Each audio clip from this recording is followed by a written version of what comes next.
Hi, I'm Michael Sansolo, and welcome to Shopping with Michael. Beside dealing with diapers, bottles, laundry, lack of sleep, and constant concern, seeing to your baby's nutrition is a never-ending challenge. It doesn't help that the different stages of feeding a child come fast and furious, and each has a different menu of foods that serve a unique period of your child's life.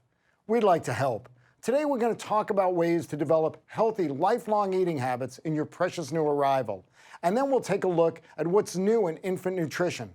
We'll be right back with an expert who is going to tell us what's going on in baby food. Who makes store brands? We hired a famous detective to find out.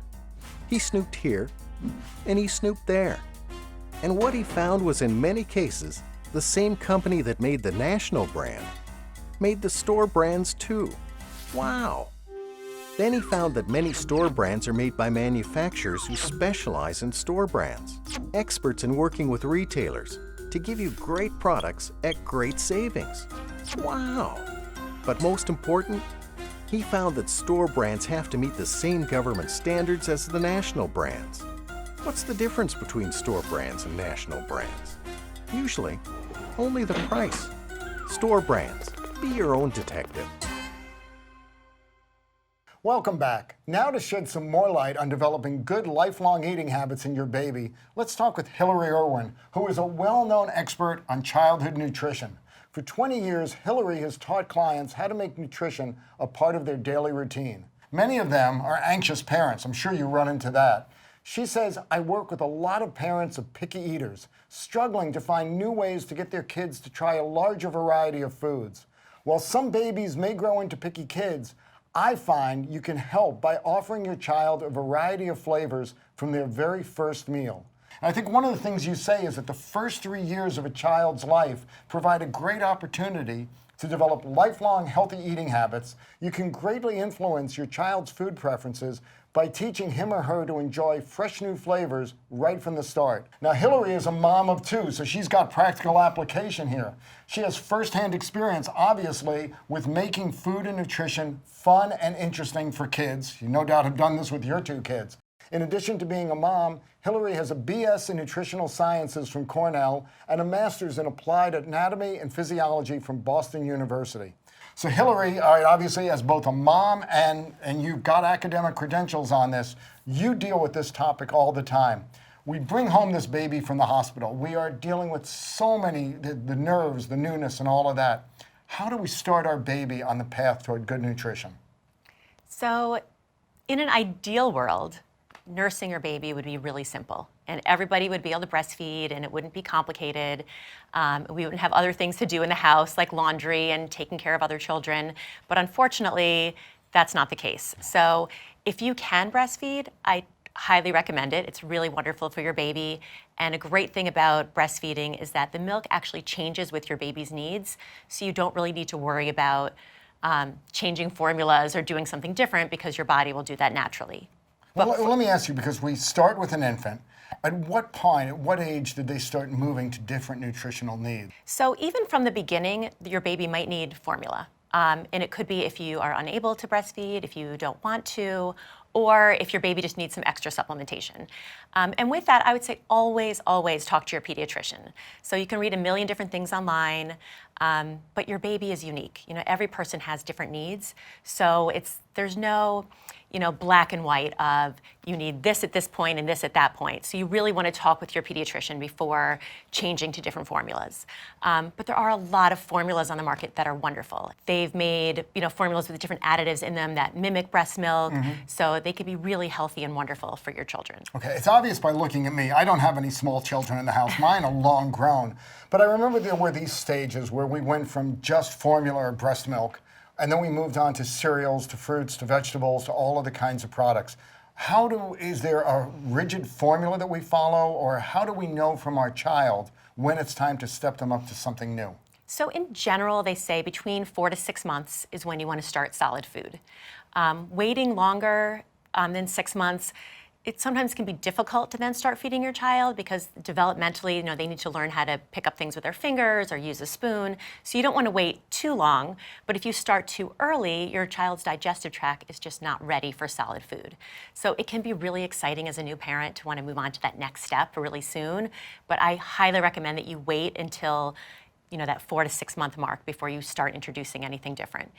Your baby will actually show you some signs if they can sit up on their own, hold their head up on their own, they start getting interested in the food that you're eating. All of those are signs that your baby might be ready to move on from just liquids. What other things do we have to start introducing as the child is getting older? So the first thing that people typically introduce is a single grain cereal. That's because it's really easily tolerated. Most people are not allergic to it, so it feels like a really safe food. But you could actually introduce your baby to almost any solid food as a first food. It's just the form that it's in. So what you want to do, let's say you're doing cereal. You might take a tablespoon of cereal, mix it with about 4 tablespoons of breast milk or formula to make it really runny, and feed your child that, just to get them used to having something different. Because there's a whole different swallowing pattern. They have to learn all that. Exactly. And you're going to notice in the beginning that they try to push the food out with their tongue, but they will develop the ability to actually swallow solid food. So once they can handle that really liquidy food, then you can start making it a little bit thicker by just not adding as much liquid to the food. And you could start with bananas if you wanted to. You just want to make sure everything is pureed and very, very thin, because they don't have teeth yet, they can't chew. Yes. And just learning how to swallow something solid is different. Another thing you want to make sure is that you don't put cereal or solid foods into a bottle. You really want to teach your baby how to eat those out of a spoon. And with the bottle, you can sometimes have things clog up or clump up, and that can cause choking. So making sure that you always just feed liquids in the bottle and solids out of a spoon. Now, you're dealing with a lot of parents who are going through this. What is the big anxiety they have? Food allergies, I'd say, is a pretty big anxiety. All right, so how do we combat food allergies? So with food allergies, definitely something you want to discuss with your pediatrician again. Any of the common allergy foods like nuts and seeds, eggs, I would say if you're going to feed your child any of those foods, especially if you have a family history of food allergies, to do it just one food at a time so that you know what it is. Make sure you're home so that if something happens, you can take care of it, that you're not out in the park or at a restaurant, and that you have some sort of oral antihistamine in the house. So if your baby does have a reaction, you can give them something immediately as you're calling the doctor. Yes. Are there new challenges that parents have today? Are there things that they are hearing about that are really making them crazy, or are they're finding a way to get through early childhood with their kids? I think the problem now is probably with all the social media, making it look like caring for a baby is so easy, and it is hard. Like, I remember when I came home with my first child and I wanted a baby more than anything, and my first thought was, what did we do?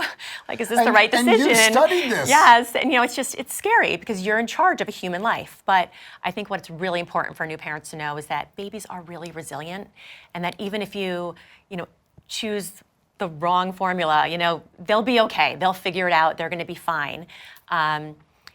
It's hard to really mess it up. You just take it one day at a time, move slowly, don't rush to the next step. I mean, my kids are now grown, and I look back, I'm like, they were just a baby yesterday, and now he's 10 years old. Like, really just take your time and enjoy it, and don't rush through the process. And all these guidelines about what to feed them, 1 to 3 months or 3 to 4, whatever it is, those are guidelines. Yes. Your child may be very different than that. So we, as you said, we have to kind of listen to our babies. They will tell us what to do.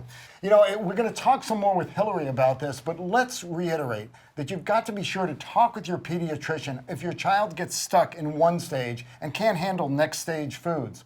We'll be right back with more with Hillary right after this. Squirrels know how to save. They have to. But people, they're a different story. Some try coupons or check apps for the lowest price. Some wait for the word SALE. Many people, however, know that the lowest prices without coupons or special sales come when they regularly buy store brands. Food, beverages, household, health and beauty. Your supermarket, drug chain or mass merchandiser has store brands with comparable ingredients, taste and performance to more expensive national brands. A family of 4 can save $1,500 a year, and you can squirrel that away for other things you need to buy. Store brands. the real way to save. Welcome back. Hillary, you've said that there are many baby food options on the market these days. And again, we want to get to this topic of how we get our kids to eat a wide variety of food. So let's go back to those early stages. How do we start introducing them with all these varieties out there? How do we start making the right kind of choices? So to begin with, when you're introducing new foods to your baby, you want to make sure that you introduce one new food at a time, just in case there's some sort of reaction, whether it's an allergic reaction or just an upset stomach.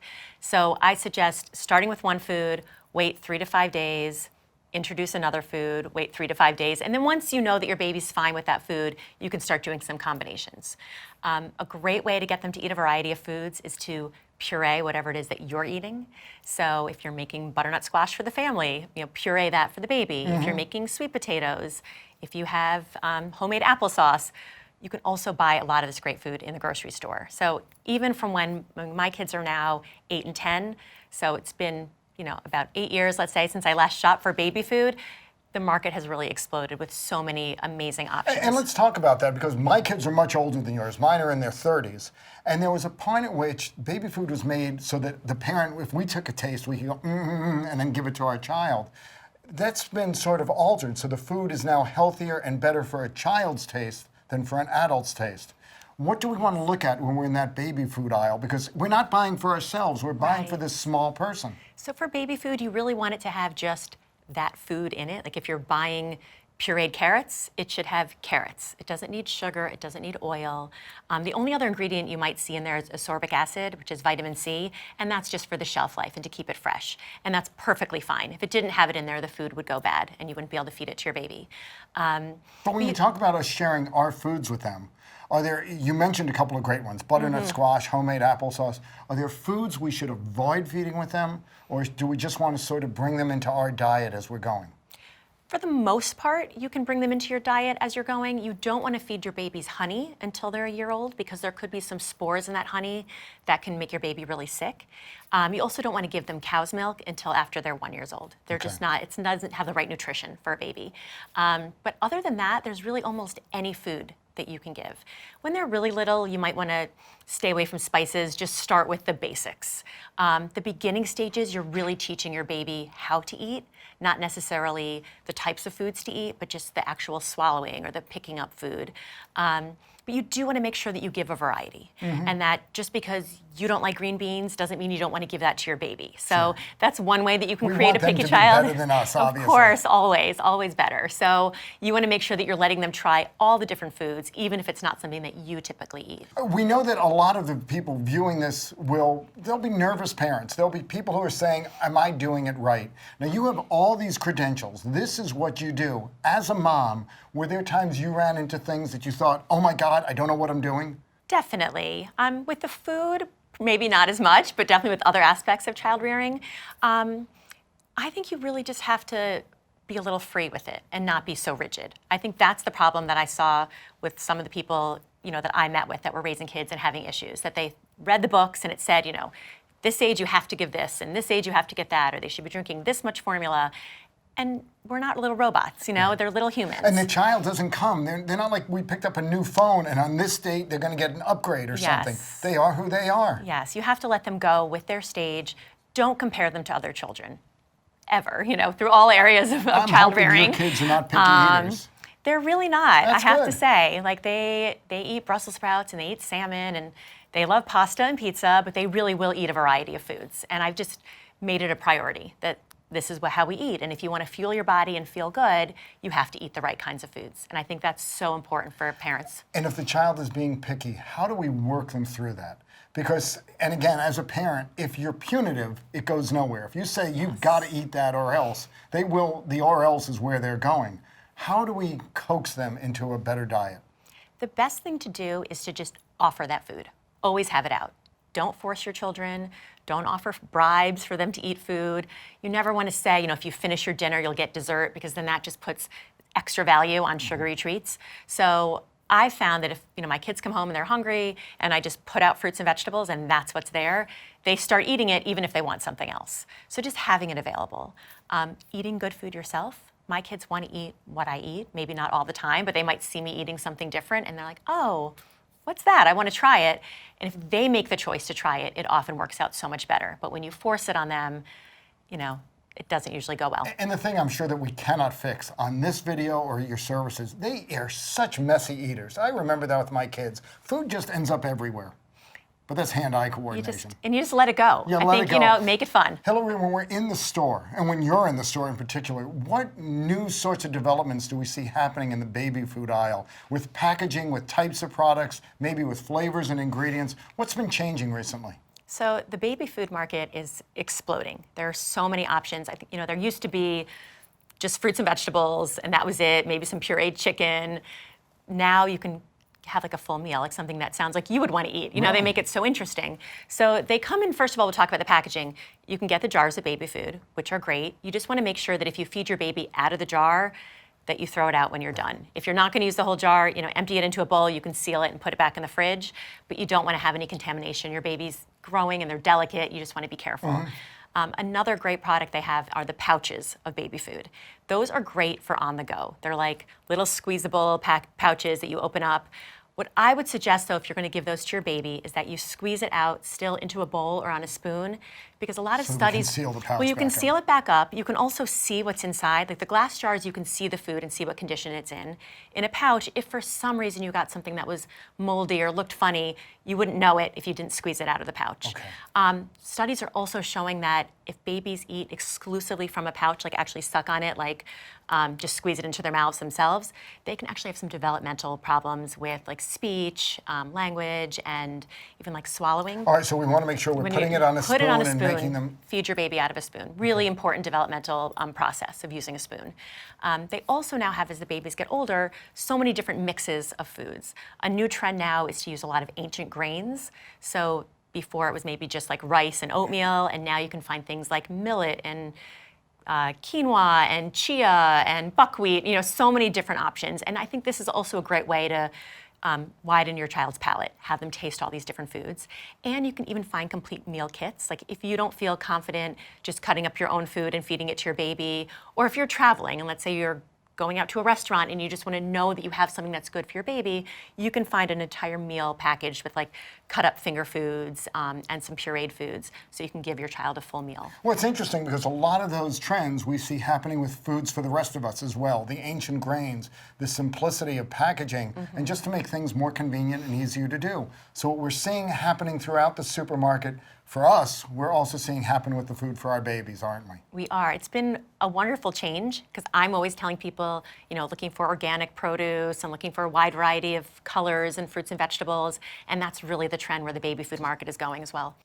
Thank you, Hillary. This has been so informational, and I'm sure for some anxious parents out there, you've given them a little bit of confidence, maybe a little bit more that they needed, that they're doing the right thing. As we've talked to Hillary today, we've discussed a lot about the development of our babies in those first few critical months, how their digestive tract, how they're even the notion of using a spoon and the importance of the hand-eye and swallowing, how all of this matters. Let's remember that what happens in those first few months is incredibly important to our child's health, and their nutrition and how we expand the palette of foods that they eat help them to develop good habits that are keys to a healthier life. As a parent, it sometimes seems as though life can be summed up in two distinct phases: the moment that you welcome home your bundle of joy and everything else that came before. Because the minute you find out you're having a baby, the best interest of your child informs most of the decisions you make moving forward. That's parenthood in a nutshell. See you next time on Shopping with Michael.